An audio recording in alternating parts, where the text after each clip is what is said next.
네, 안녕하세요. 오늘은 중추신경계 인펙셔스 디지즈에 대해서 강의를 좀 하려고 합니다. 사실 올해 같은 경우는 처음이라 우리 학생들도 많이 당황스러울 것 같고 또 교수들도 많이 당황스러워하고 있어요. 이렇게 대면 교육을 대면하지 못하고 온라인으로만 하다 보니까 학생들을 우리가 볼 수가 없고 또 우리 학생들이 어떤 것을 궁금해하는지 물을 수가 없어서 참 답답한데 어찌됐건 수업은 또 진행해야 되고 여러분도 수업을 듣고 또 알아야 되는 내용들이라서 이렇게 진행을 하려고 합니다. 오늘 오후에 몇몇 학생들은 PBL 수업을 통해서 또 얼굴 직접 볼 것 같은데 우리 학생들 모두 건강하고 요 코로나 사태가 잘 끝나서 모두 이렇게 대면 수업을 할 수 있는 그날까지 별탈 없이 다들 잘 지내기 바랍니다. 이거 어찌하다 보니까 인펙셔스 디지즈 관련된 내용인데 오늘 코로나 얘기는 여기 들어가 있지는 않아요. 최근에 나온 얘기니까 끝 무렵에 잠깐 기회가 되면 언급을 하도록 하겠습니다. 케이스를 좀 볼까요? 38세 여성이 두통과 열이 있다고 병원에 왔어요. 사실 요즘은 이런 증상이 있으면 무조건 코로나 검사부터 시작을 하고 진행을 합니다. 열이 난다 그러면 워낙에 코로나가 무섭고 그 전염력이 강하기 때문에 응급실이건 사실 이런 경우에 이제 외래로 바로 들어오지도 못하고 선별 검사소로 가게 되고 응급실에 오게 되면 기본적인 검사와 함께 코로나 검사를 하고 이상 여부를 확인한 다음으로 진행을 하게 되죠. 폐 엑스레이를 찍어봤더니 정상으로 나왔고 기본적인 검사들 다 정상이고 물론 이제 지금과 같은 상황이었다면 코로나 검사 음성으로 나왔겠죠. 그러면 이 환자에게 우리가 다음으로 해야 할 것은 두통, 그 다음에 열이 있기 때문에 신경학적인 검사를 하게 됩니다. 신경학적인 검사를 해서 어떤 이상이 있는지 확인을 하게 되는데 이 환자의 경우 이제 그 매니절 이리테이션 사인이 있었어요. 보통 이런 경우에 이제 학생들에게 질문을 하죠. 매니절 이리테이션 사인 어떤 것들이 있는지, 어떤 것을 평가하느냐 하면 이제 이러저런 답을 할 텐데 오늘은 물어볼 수가 없으니까 그냥 얘기를 하겠습니다. 이 환자의 경우는 넥 스티프니스가 확인이 되었고, 커니그 사인이나 브리진스키 사인 같은 것은 확인이 되지 않았어요. CT에서 보면 특별한 이상은 파렌카임 내에 특별한 이상은 없는 것이 확인이 됐고, 그래서 CSF 스터디를 하게 됩니다. 그래서 CSF 스터디를 했더니 프레셔가 140, 그 다음에 WBC가 120개 림포사이트 도미넌트한 것으로 되어 있고 프로틴은 55 정도가 나왔고 글루코스는 시럼 89에 CSF 63 정도가 나왔어요. 이렇게 되면 여러분은 진단이 뭐라고 생각하세요? 예, 아직 잘 모를 거예요. 그렇지만 저희들이 보기에는 바이럴 메니자이티스일 것이다 라고 생각을 합니다. 바이럴 메니자이티스 가능성이 높다. 그리고 다른 케이스를 좀 볼게요. 역시 42세 남자인데 비슷한 증상이죠. 헤데이크 피버를 주소로 병원에 왔고 페이크스를 찍어보니까 역시 정상이었고 기본 루틴 랩 검사, 그러니까 우리가 응급실에 오면 루틴 랩이라고 하는 CBC, 그 다음에 기본적인 프로파일들 확인을 해봤더니 WBC가 11,000개로 약간 뉴코사이토시스가 있는 것을 확인됐습니다. 그럼 역시 마찬가지로 뉴로로지 기전을 했더니 넥스티프니스가 있는 게 확인이 됐어요. 그러면 역시 마찬가지로 이 환자의 경우도 메닌자이티스가 있겠구나 라고 생각을 할 수 있죠. 그리고 브레인 이미지를 확인을 했을 때 아무 이상이 없다라는 것을 확인을 했고 반드시 브레인 이미지를 하고 합니다. 그게 없으면 예전에 그 국시에 그런 문제가 나온 적이 있었거든요. 이 순서대로 하면서 브레인 이미지를 먼저 해야 된다라는 걸 묻는 어찌됐건 거기서 특별한 이상은 매스를 의심할 만한 리전은 없는 걸 확인을 했고 CSF 스터디를 진행을 했더니 보는 것처럼 프레셔는 160 조금 높죠. 그 다음에 WBC가 1300개 아까보다 많이 높고 PMN 셀이 도미넌트한 걸로 폴리모포 뉴클리어 셀이 도미넌트한 걸로 되어 있고 그 다음에 프로틴이 120으로 증가되어 있고 시럼 글루코스가 93에 23 정도로 많이 낮아져 있어요. 이렇게 되면 이 환자는 뭔가 조금 아까 봤던 것보다는 조금 CSF 파인딩이 많이 안 좋죠. 이 환자의 증상은 지금 비슷하게 헤드에이크 피버지만 이 환자의 경우는 박테리얼 메니자이티스 가능성이 높다 라고 생각을 할 수 있습니다. 이렇게 되면 응급 상황이 될 수 있거든요. 빨리 뭔가 치료를 해주지 않으면 이 환자는 라이프 스트레이트닝 할 수 있기 때문입니다. 여기 보면 다른 환자인데 매일 54세 환자가 두통을 주소로 내어내고 5일 전부터 두통이 있었다고 합니다. 그리고 컨티뉴어스 했고 노우지아 버미팅을 동반하고 있었고 전반적으로 글로벌하게 디퓨즈한 헤드액이었고 덜한 양상이면서 그레이주얼 온셋이었고 아날제이스 진통제를 복용했는데 효과가 없고 과거력에 특별한 이상은 없었고 피버는 38도였죠. 그 다음에 다른 스트레스 파인딩은 없었어요. 역시 마찬가지로 뉴로로직 이점을 했는데 다른 쪽에는 크게 문제는 없는데 메모리에서 리센트 리모트 메모리가 손상되어 있었고 칼큘레이션에 장애가 있죠. 이렇게 되면 이제 그 오리엔테이션은 퍼슨에 대한 오리엔테이션도 문제가 있고 이러면 이제 하이어 코티컬 펑션에 문제가 있다라는 걸 알 수가 있죠. 헤드에이크 있고 피버가 있고 하이어 코티컬 펑션에 장애가 있다. 이러면 어떨까요? 이 환자는 단순히 메닌자이티스일까요? 아니죠. 그거보다는 조금 더 심한 케이스다라고 생각을 할 수 있겠죠. 그렇습니다. 엔세팔라이티스가 동반되어 있을 것이다 라고 생각을 할 수 있습니다. 이 환자의 MRI를 찍어서 봤더니 이렇게 메디알 템포럴 롭에 하이 시그널 체인지가 있어요. 인텐시티가 있어요. 요건 아주 특징적인 파인딩인데 이렇게 되면 히포캠퍼스 저기 펄페 심플렉스에 의한 허펠틱 엔세팔라이티스가 생겼구나 라고 생각을 할 수 있습니다. 이 경우에도 빨리 치료를 하지 않으면 바이럴 그 엔세팔라이티스에 의해서 결국 인플라메이션이 더 심해지고 이데마 때문에 환자가 생명을 위험해질 수도 있고 또는 나중에 이제 시저나 메모리 임페어먼트에 의한 여러 가지 컴플리케이션이 생길 수가 있거든요. 그래서 이렇게 의심이 되는 경우에는 빨리 진단을 해서 치료를 이 환자의 CSF 파인딩은 이야기한 것처럼 바이럴 엔세팔라이티스이기 때문에 프레셔가 그렇게 많이 높진 않고 WBC는 바이럴 메니자이티스 비슷하게 림포사이트 도미넌트 하면서 한 150개 정도였고 프로틴은 60, 글루코스 레벨도 시럼 92에 58 정도로 비교적 정상 범위를 보이고 있습니다. 이렇게 되면 MRI와 그 하이코틸 펑션 장애 등을 고려할 때 헐페틱 엔세팔라이티스구나 라고 생각을 하고 맞춰서 진행을 하게 됩니다. 그렇다면 이제 여기서 잠깐 동영상을 보여주진 않을 건데 CSF 태핑하는 과정을 잠깐 여기 사진입니다. 사실 현장 강의라면 여기 동영상 연결해서 요 CSF 태핑하는 과정을 좀 설명을 해줄 텐데 지금은 온라인 렉처고 요 동영상을 연결하기가 좀 어려워서 그냥 진행하도록 넘어가겠습니다. 앞서 살펴본 것처럼 처음에 헤드에이크와 피버로 병원에 오는 환자들이 생각보다 많습니다. 근데 이런 경우에 과연 무엇이 문제인지 그것을 찾는 것이 굉장히 중요하고 그 원인에 따라서 치료가 굉장히 다를 수 있기 때문에 정확한 진단을 내려줘야 해요. 그리고 뭐 박테리얼 메닌자이티스의 경우는 아주 또 TB 메닌자이티스 경우도 그렇고 예후가 굉장히 안 좋을 수 있기 때문에 얼리 스테이지에 빨리 적극적인 치료가 필요하고 바이럴 메니자이티스라면 단순 바이럴 메니자이티스라면 사실은 감기와 비슷해서 시간이 지나면 좋아질 거기 때문에 환자를 좀 리어어슈어런스 하면서 팔로우업을 하게 되겠죠. 또한 엔세팔라이티스가 있다 그러면 그건 또 별개의 문제입니다. 굉장히 위험할 수 있는 상황이고 컴플리케이션이 나중에 남을 수 있기 때문에 초기에 적극적인 관리와 치료가 필요합니다. 그 메닌자이티스 그 각각에 대해서 좀 살펴보겠습니다. 메닌자이티스는 메닌지스에 디퓨즈한 인플라메이션이 있는 것이고 렙토메닌자이티스, 파키메닌자이티스 이렇게 나눠서 볼 수 있습니다. 그러나 실제 임상에서는 이것을 분류하는 것은 크게 의미가 없고요. 메닌자이티스가 있으면 결국 CSF 파인딩이 비슷하게 나오기 때문에 또 엔세팔라이티스는 브레인에 염증이 생긴 거죠. 지금 메닌자이티스보다 좀 더 심한 상태라고 할 수 있는데 이 경우에는 아까 말씀드렸듯이 어떤 다른 코티컬 펑션의 장애라든지 뉴로로직 데피시트 동반될 수 있기 때문에 문제가 생길 수 있습니다. 또한 브레인 앱세스, 그다음에 서브드라 엠파이마, 에피드라 엠파이마, 그다음에 마일라티스 같은 것들이 생길 수가 있는데 앞에 흔한 것들을 좀 같이 꼭 여러분들이 알아야 될 내용들을 CNS vulnerability라고 해서 왜 그러면 CNS에 이런 그 infectious disease가 잘 생길 가능성이 높고 또 생기면 그렇게 위험할 수 있느냐?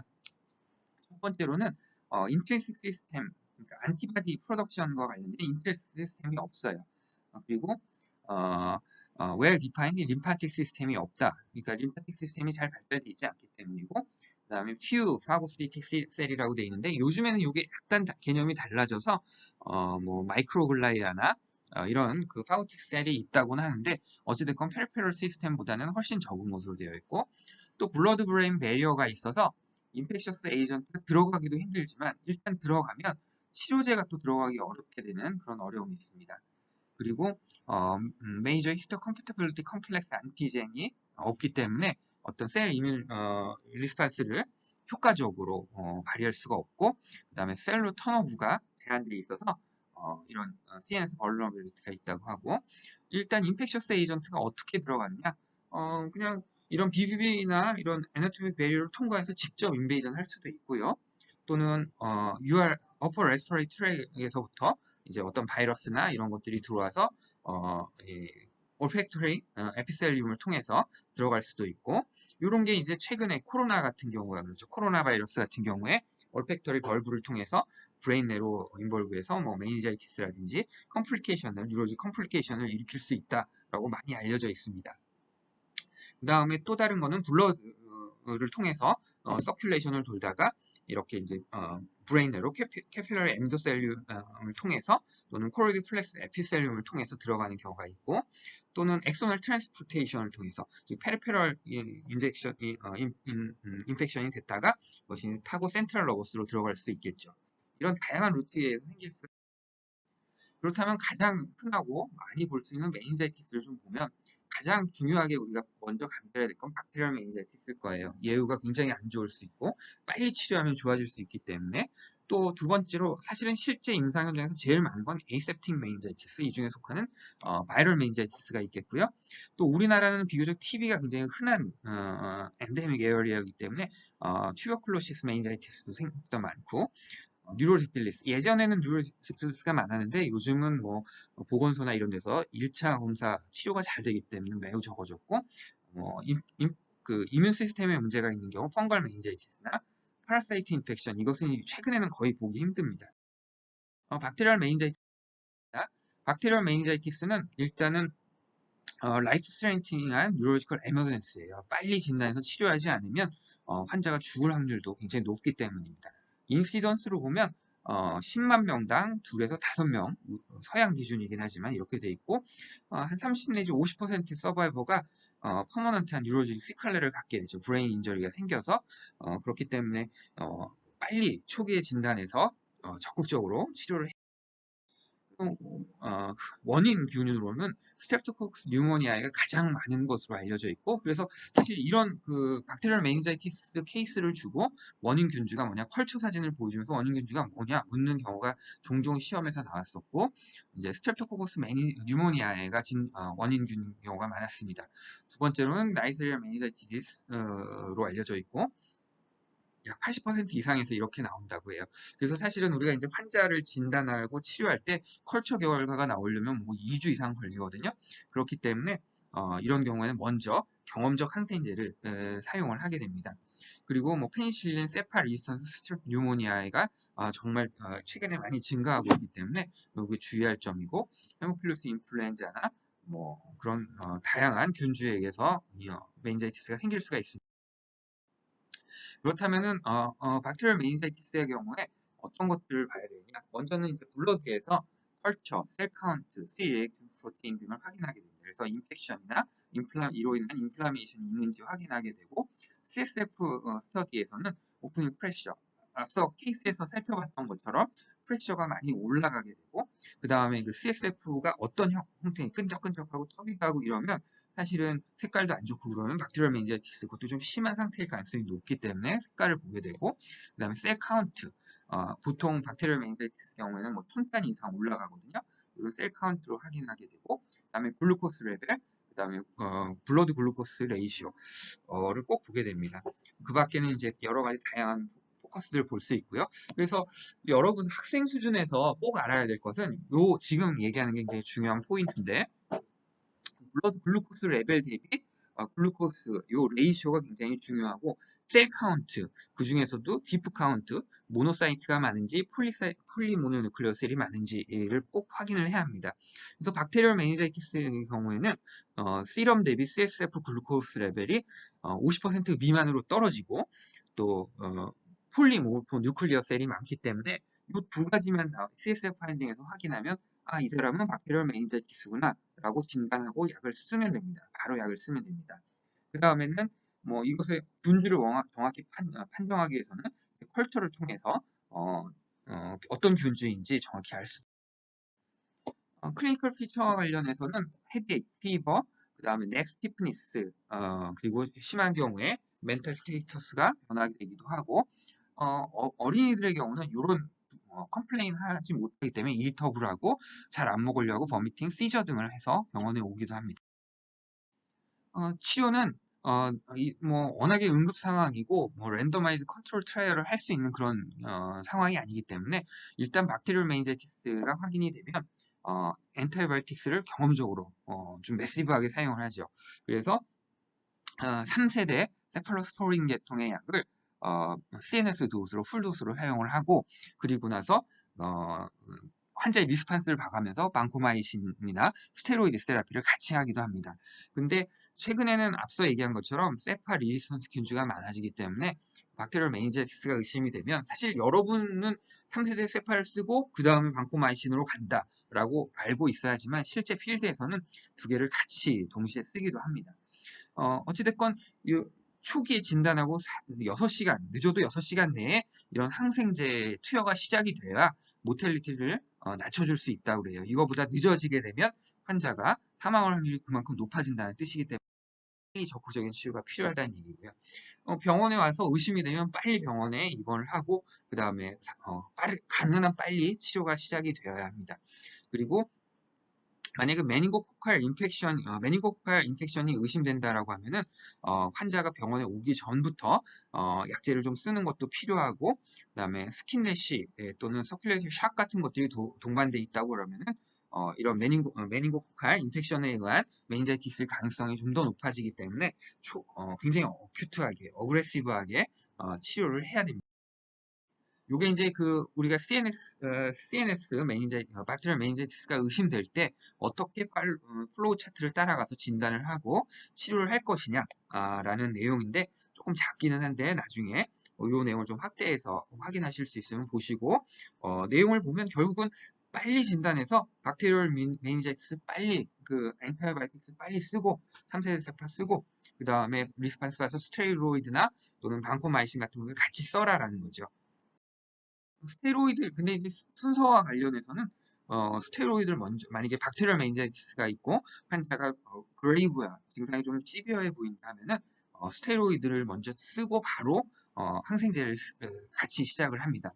왜냐하면 여기 보는 것처럼 덱사메타솔을 쓰고 엠피컬 안티바이오틱스를 쓰게 되는데 그 이유인 경우 원인으로는 우리가 이제 스테로이드 이 저기 뭐야 인플라메이션이 막 증가되면서 엑스데이트가 생기고 뉴로직 컴플리케이션을 또 유발할 수 있기 때문에 인펙션이 있음에도 불구하고 이 스테로이드 덱사메타손을 같이 쓰는 겁니다. 룸바 펑처와 관련해서 컨트라인디케이션은 알고 있어야겠죠. 이런 경우에는 하면 안 됩니다. 앞서 얘기했던 것처럼 어떤 브레인 이미지를 해서 ICP가 증가된 인트라크라이널 프레셔가 증가되어 있을 거라고 예상되는 경우라면 하면 안 되죠. 왜냐하면 하다가 허니에이션 돼서 익스파이할 수도 있고요. 그렇기 때문에 안 되고 그 다음에 우리가 니들링을 해야 되는데 백에서 이 스킨에 인펙션이 있는 경우라면 절대로 하면 안 되겠죠. 그 트랙을 통해서 또 인펙션이 될 수 있을 테니까. 그 다음에 옵스트럭티브 하이드로세팔루스가 이미 생겼다. 그래서 벤트리클 인라지가 생기고 있다.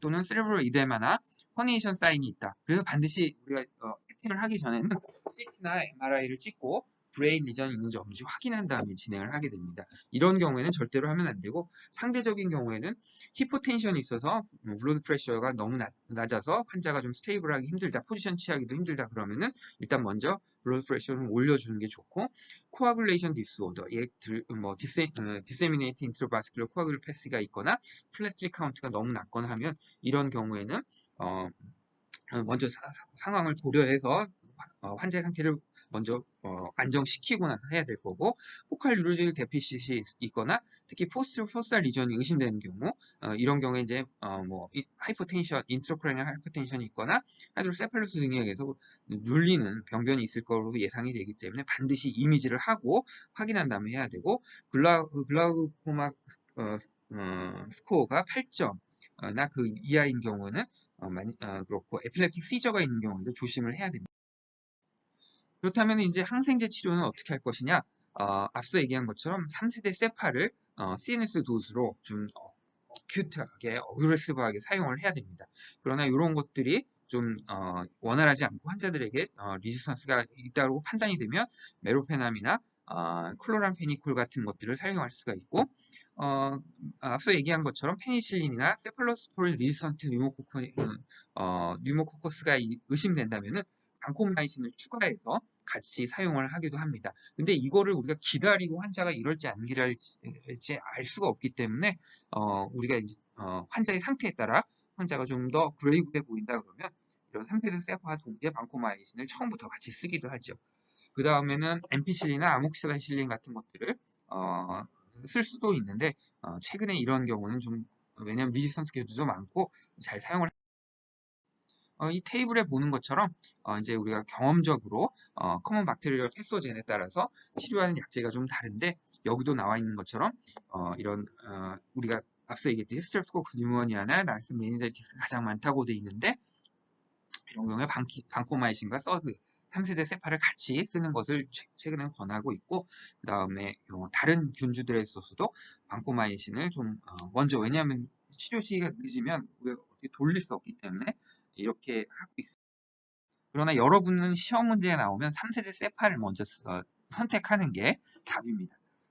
보시는 것처럼 균주에 따라서 또 나이에 따라서 처음 시작하는 약제들이 다른데, 최근 트렌드는 앞서도 얘기한 것처럼 3세대 세파 단독으로 쓰기보다는 방코마이신을 컴비네이션해서 환자가 그 박테리아에 의해서 손상되는 것을 막아주는 것을 목표로 합니다. 패소젠 스페시스 세라피는 결국은 이제 그 컬처 결과가 나와야 되는데, 컬처 결과가 나와서 어떤 항생제에 센시티브하다라고 판단이 되면 거기에 맞춰서 쓸 수가 있습니다. 그러나 얘기했던 것처럼 이게 중간 컬처 결과도 7일이 걸리고, 최소 7일 걸리고, 컨펌하기 위해서는 2주가 걸리기 때문에 그동안 우리가 기다릴 수가 없거든요. 그런 점이 이런 박테리아의 어려운 점이고, 따라서 거기에 맞춰서 우리가 이제 3세대 세파와 방코마이신을 이렇게 같이 쓰게 됩니다. 뭐 뉴모코커스가 있는 경우에 세팔로스를 이렇게 방코마이신 추가로 리팜피신을 쓸 수도 있고, 메닌고코칼의 경우도 벤젠 페니실린, 세프트리악선, 세프탁신 같은 것들, 또 리스테리어 메닌자이티스의 경우 이런 약들을 사용을 할 수가 있습니다. 도수, 이제 우리가 그러면 안티 마이크로바이얼 세라피를 한다고 하면 사실은 가능하면 고용량으로 CNS, 앞서 얘기했던 것처럼 BBB가 있고, 이게 이제 페리페럴 블러드로 우리가 인젝션을 IV로 한다고 해도 이게 브레인 내로 들어가야 하는 양이 굉장히 적을 수 있기 때문에 그 정해진 CNS 풀도스로 사용을 하는 것을 권고하고 있고, 환자의 컨디션에 따라서 약제가 다를 수 있지만, 누누이 얘기하지만 첫 번째는 3세대 세파를 쓰는 것이 원칙이고, 두 번째로 방코마이신을 컴비네이션 한다. 그러나 최근에 이제 환자의 상태를 봐가면서 바로 방코마이신 컴비네이션 하기도 한다라는 정도만. 치료 기간은 뭐 앞서 얘기했듯이 컨트롤드 클리니컬 트라이얼이 없기 때문에 명확하게 얼마를 해라 라고 얘기를 할 수는 없습니다.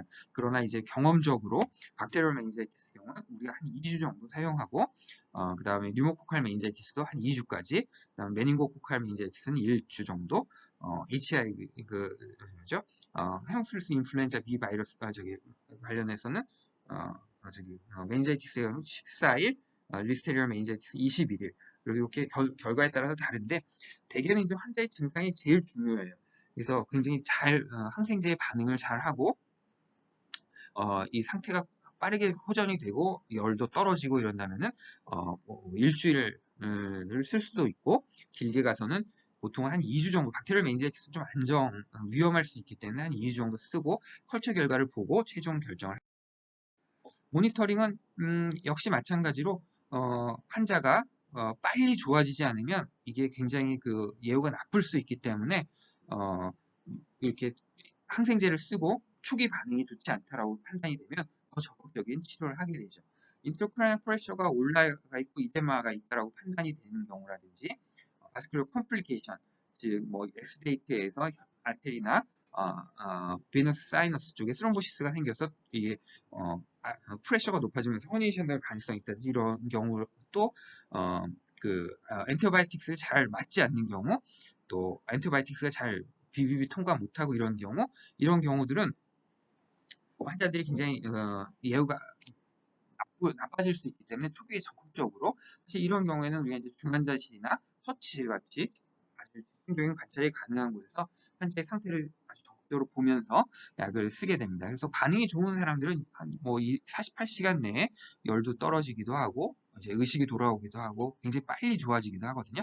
그래서 이런 것들을 감안해서 스테로이드를 아까 잠깐 얘기를 했었는데, 박테리얼 메니자이티스의 경우는 그 엑스데이트, 인플라메이션에 의해서 그 엑스데이트들이 많이 생기는데 이게 굉장히 스티키하고 베이설 시스턴 누적이 되거나 그러면 이제 CSF 플로우가 막혀서 옵스트럭티브 하이드로세팔러스가 생길 수도 있고, 그러면 이제 허니에이션이 올 수도 있거든요. 이러면 굉장히 라이프 스트레이팅하기 때문에 우리가 박테리얼 메니자이티스임에도 불구하고 코티코스테로이드, 스테로이드 계통의 약을 쓰게 됩니다. 엠피실린과 코티코스테로이드를 같이 썼더니 환자의 예후가 훨씬 더 좋아졌더라. 뭐 이런 얘기들이 계속 되고 있고, 그래서 최근에는 이런 사실 그 스테로이드 쓰는 레셔날레를 보면 사이토카인의 생성을 막아주고 그로 인해서 인플라메토리 리스파스를 줄여주는 게 목표고, 메인저 인플라메이션을 감소시키고 브레인 워터 컨텐츠를 감소시켜서 프레셔를 낮춰주고, 그다음에 베리어 시칼레를 좀 낮춰줄 수 있다라는 여러 가지 이제 어드밴티지가 있기 때문에 박테리얼 메인제티가 있음에도 불구하고 스테로이드 뭐 여러 가지 기존의 연구 논문들을 보면 덱사메타손을 쓰는 것이 지금은 더 훨씬 좋은 것으로 되어 있고, 뭐 메타 어널리시스 결과에서도 이렇게 쓰는 것을 권고를 하고 있습니다. 그리고 이 덱사메타손 관련해서는 이제 더블 블라인드 플라스보 컨트롤 스터디가 있었는데, 이 결과에서도 같이 사용하는 것이 안 사용하는 것보다는 더라고 얘기를 하고 있고, 네.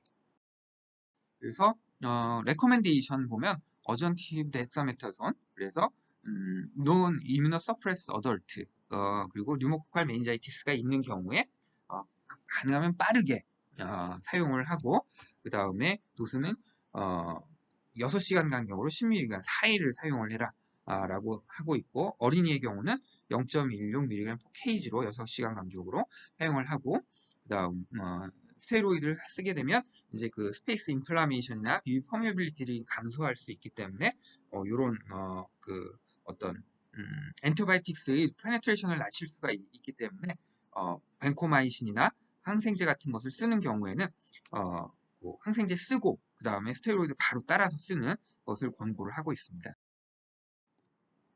그 밖에는 이제 뭐 일반적인 인펙션 디지즈하고 마찬가지죠. 서큘레이터리 샥이 생긴다면은 그런 것들을 조심하기 위해서 뭐 플루이드 뭐죠?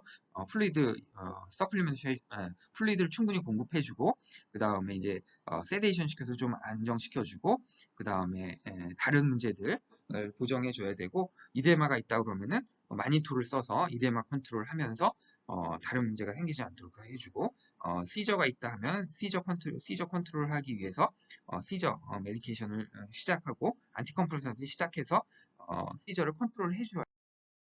그 밖에 이제 프로필락틱 안티코아귤레이션은 비너스 트럼보시스가 의심이 된다라고 하면 이제 그 안티코아귤레이션 아까도 얘기한 것처럼 오랜 시간 동안 뭐 길게는 2주까지 환자가 누워 있어야 할 수도 있기 때문에 디페인 스럼보시스를 방지하기 위해서 의심되는 경우에 사용을 할 수가 있고, 헤파린의 경우는 뭐 마찬가지로 고려를 해볼 수가 있겠습니다. 그래서 박테리얼 메인자이티스가 있다라고 판단이 되면 여러 가지 다른 이제 컴플리케이션들이 생길 수가 있거든요. 시스테믹 컴플리케이션으로는 결국 이제 카디오 레스피레이터리 페일리어, 데스가 올 수도 있고, 하이포나트리미아, DIC, 그 다음에 아스라이티스, 엔도카다이티스, 마이오카다이티스 등등을 포함해서 다양한 컴플리케이션이 있을 수 있기 때문에 주의. 그 다음에 이것도 뭐 마찬가지 얘기인데 우리가 이제 환자를 초기에 빨리 치료를 해야 되고 시저가 있다면 그것까지 같이 얘기가 되겠습니다.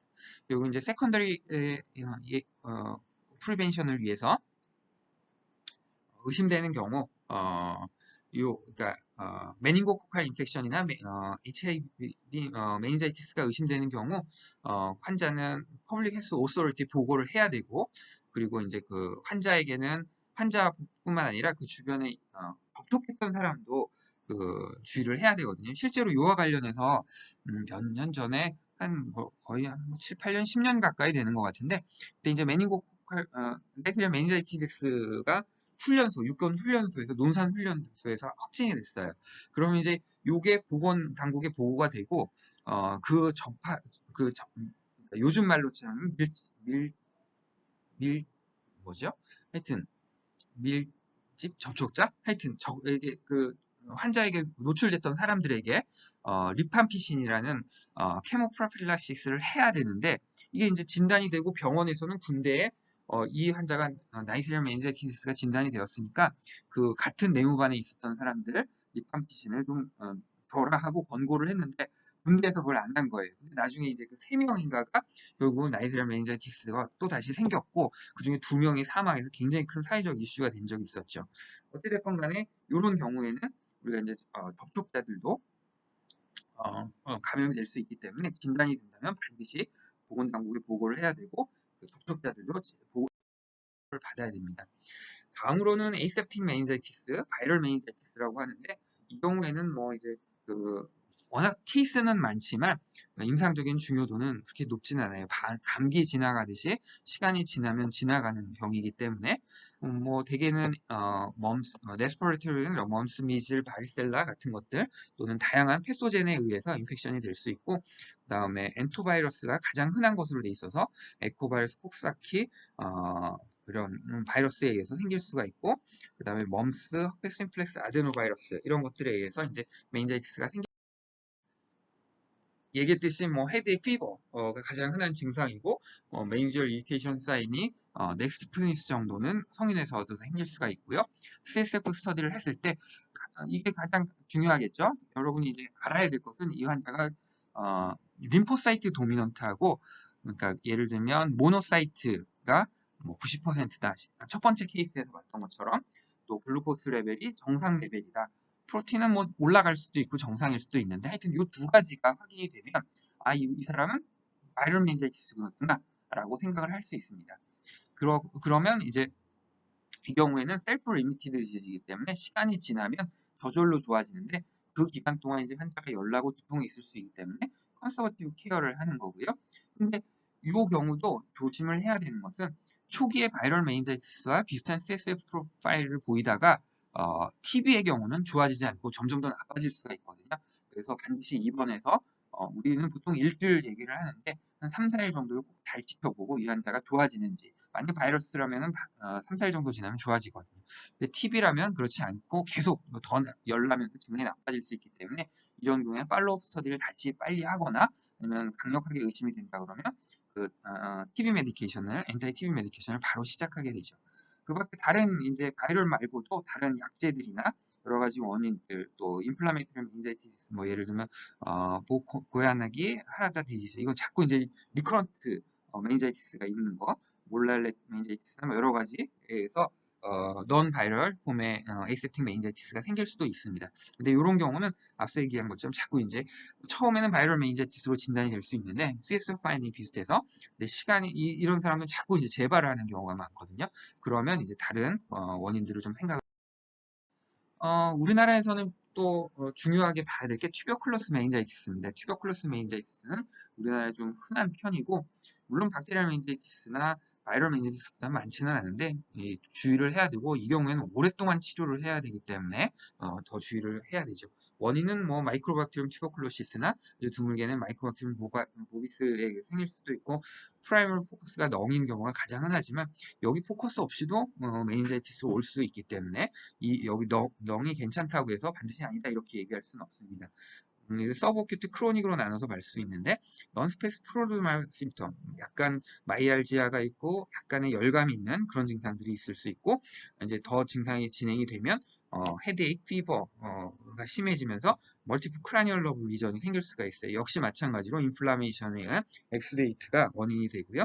그리고 더 진행이 되면 deeply unconsciousness, 즉 의식이 완전히 나빠져서 브레인스템 디스펑션이 동반한 여러 가지 문제들이 생길 수가 있고 에이지가 있는 환자들에서는 건강한 사람들보다 한 500배 정도 더 높고 더 위험할 수 있습니다.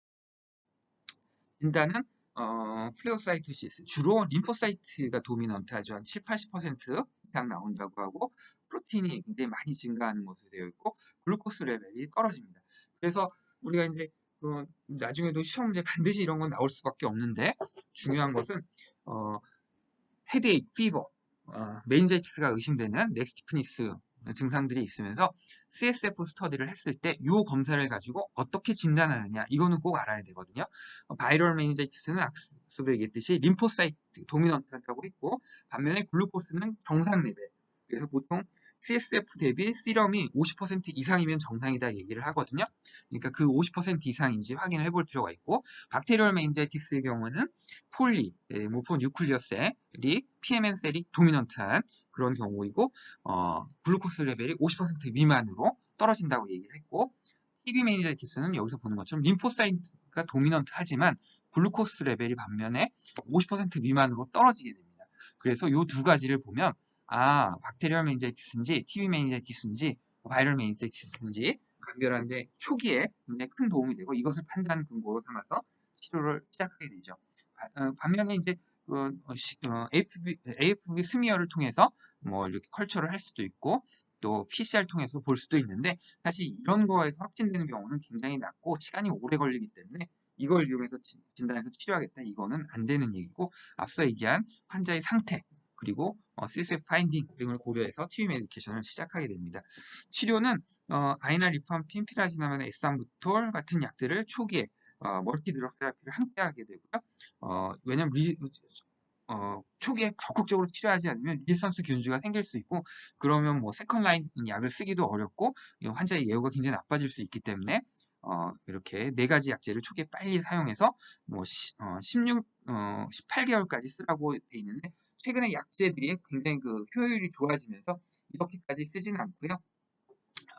보통 한 뭐 9개월까지 또 짧게는 6개월까지 쓰기도 합니다. 그리고 네 가지 약을 다 쓰지는 않고 이제 그 드럭 사이드 이펙트를 고려해서 처음에는 네 가지 약제를 쓰다가 이제 약을 조금씩 줄여나가게 되고요. 코티코스테로이드는 박테리얼 메닌자이티스하고 다르게 약간 컨트러버시가 여전히 있습니다. 왜냐하면 이게 이제 TB 메닌자이티스 자체를 악화시킬 수도 있기 때문에 그런데 ICP가 굉장히 높고 엔세팔라이티스 증상이 나타나서 환자의 생명 자체가 위험하다라고 판단이 되면 쓸 수 있겠죠. 치료를 해야 되니까. 그 다음에 다른 형태의 CNS 튜버클로시스는 튜버클로스 시리어스 메닌자이티스, 그 다음에 튜버클로마 같은 것들이 있다고 하는데 이런 경우는 그렇게 많지는 않습니다. 펑갈 인펙션의 경우는 이제 앞서도 처음에 좀 얘기를 했었는데 정상적인 경우에는 흔하진 않고 이뮤노 컴프라멘 페이션트에서 면역력이 떨어져 있는 사람들에서 펑갈 인펙션이 생길 수 있다고 되어 있고 캔디디아시스나 아스퍼질로시스 같은 것들이 있을 수 있고 크립토코커스 같은 것들이 생길 수가 있습니다. 그래서 요즘은 그렇게 흔히 나오진 않지만 몇 년 전만 한 10여 년 전만 해도 이렇게 스테인 사진을 보여주고 크립토코커스를 진단하는 것들을 묻기도 했고 앞서 얘기했던 것처럼 이뮤노 컴프라마이드 케이스에 잘 생기는 걸로 되어 있고 치료는 암포테레신 B를 사용하게 됩니다. 이때 이제 그 레날 튜블러 애시도시스가 생길 수 있기 때문에 키드니 펑션을 잘 평가하면서 약을 지금까지 이제 중요한 메인자이티스 관련된 얘기들은 다 했고, 이제, 파라사이트 관련된 얘기를 조금 할게요.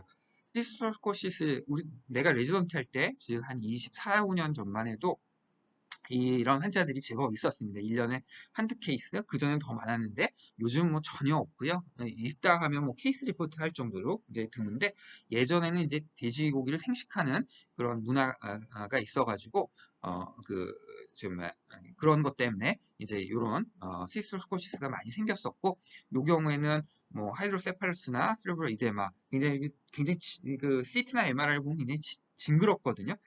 이대마도 심하고 막 이렇게 라바가 막 움직이는 그런 것들이 보이기 때문에 징그러운데 하여튼 그런 정도로 예후가 안 좋았고 시저 뭐 이런 것들이 있었는데 요즘은 앞서 얘기했듯이 이런 생활 습관도 변했고 그다음에 이제 기생충약을 잘 복용을 하기 때문에 이런 많이 줄어들었습니다. 그래서 클리니컬 히스토리, 생식 히스토리나 덜 익은 고기를 먹는다든지 이런 것들, 그 다음에 CT, MRI 통해서 확진을 하게 되고, 그 다음에 이제 CSF 스터디를 통해서 에오지노필이 50% 이상 증가됐는지 보고 이제 기생충약을 복용을 하게.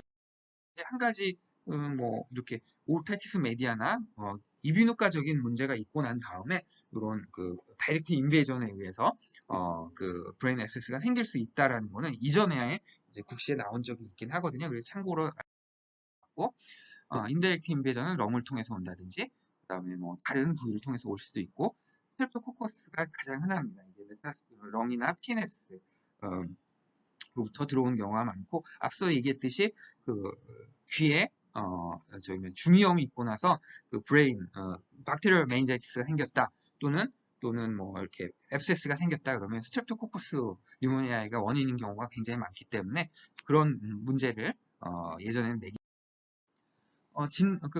병리와 관련해서는 여러 가지 류키펙션이나 이제 엔세팔라이티스를 동반하게 되고 진단은 먼저 이제 MRI나 CT를 통해서 브레인 앱세스가 있는지 확인을 하게 되고 그거에 따라서 스파인al 태핑을 할 수도 있고 치료는 상태에 따라서 항생제 또는 심한 경우에는 서지를 통해서 앱세스를 제거해 밖에 서브듀럴 엠파야마 뭐 여러 가지 엠파야마가 있을 수 있고요. 이제 마지막으로 엔세팔라이티스를 조금만 더 얘기하고 마치려고 합니다. 박테리얼 엔세팔라이티스는 엔세티스 얘기하면서 했고 제페니스 엔세팔라이티스의 경우는 우리나라가 이제 제페니스 바이러스 경고가 여름이 되면 뜨잖아요. 일본 내용 모기가 뭐 발견이 됐다 뭐 그런 얘기들을 하는데 빨간 집 모기가 이제 발견이 되면 여기에 제페니스 엔세팔라이티스가 있을 수 있기 때문에 매개체가 되기 때문에 주의를 좀 요구해야 되는데 최근에는 그렇게 많지는 않고요. 근데 어떠한 이유인지 예전 한 몇 년 전까지는 많이 줄었다가 최근 한 4년 사이에 요 제페니스 엔세팔라이티스로 입원한 환자들이 뭐 이렇게 1년에 뭐 10명 이상 나오기도 하고 조금씩 증가하고 있긴 합니다. 원인은 뭐 말씀드렸듯이 증상은 메닌자이티스와 비슷하게 있다가 결국 레피드 프로그레션 하면서 엔세팔라이티스 증상까지 나타나는 거고 컴플리케이션으로는 디멘시아 파킨슨이즘이 생길 수 있다는 거. 그다음에 진단은 스파이널 테이프를 통해서 에이스틱 메닌자이티스를 확인하고 파이곤라이고시스는 이렇게 어떤 안티바디를 확인하거나 이런 평가를 통해서 평가를 하게 됩니다. 그다음에 홈페스 심플렉스 엔세팔라이티스는 이거는 이제 국시에도 아주 드물게 나오고 또 실제로 케이스들이 좀 있기 때문에 좀 알아야 되는데 herpes 바이러스에 의해서 인펙션이 돼서 생기는 엔세팔라이티스입니다. 증상은 피버, 헤드에이크, 시저, 컨퓨전 같은 아주 그레이브한 증상들이 굉장히 빠르게 나타날 수 있고 스포 코마까지도 나타날 수가 있고 olfactory gustatory hallucination, 아노스미아 같은 것들이 있을 수 있고 주로 이제 인볼브하는 게 메디얼 템포럴 로브, 히포캄퍼스를 포함하는 메디얼 템포럴 로브이기 때문에 메모리 장애가 생기고 결국은 이제 기억력 문제가 생기는 거죠. 그다음에 템포럴 허니에이션이 되거나 그러면은 디코마나 결국은 레스피레이터리 어레스트가 생겨서 사망할 수도 있습니다. 그래서 이 경우에도 빨리 진단하고 중요하죠.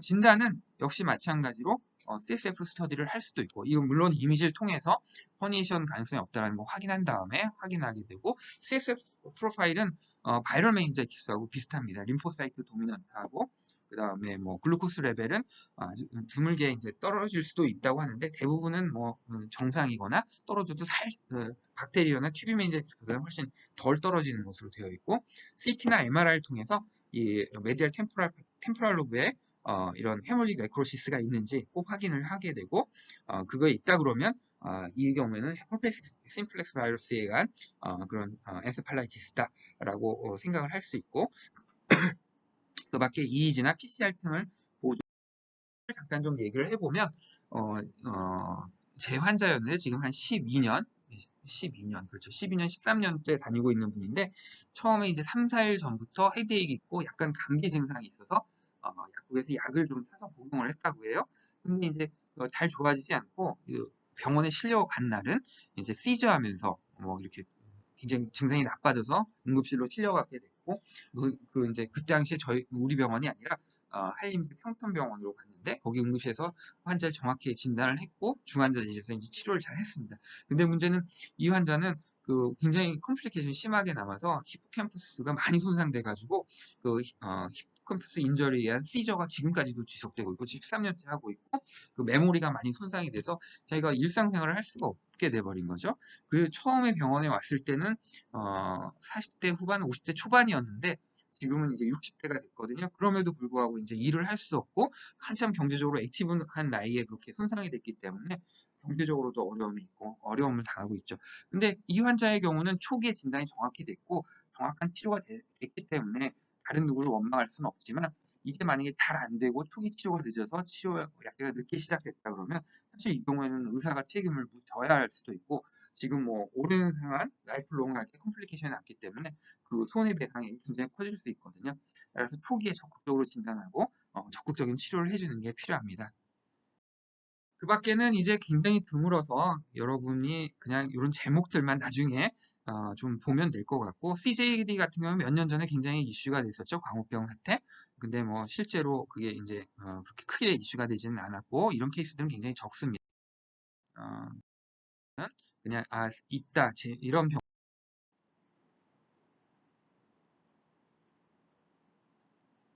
있다 정도면 알면 될 것 같고요. 그 다음에 MRI나 CSF 스터디 통해서 진단하는 데 도움을 받을 수 있다 정도만 알면 될 것 같습니다. 그래요.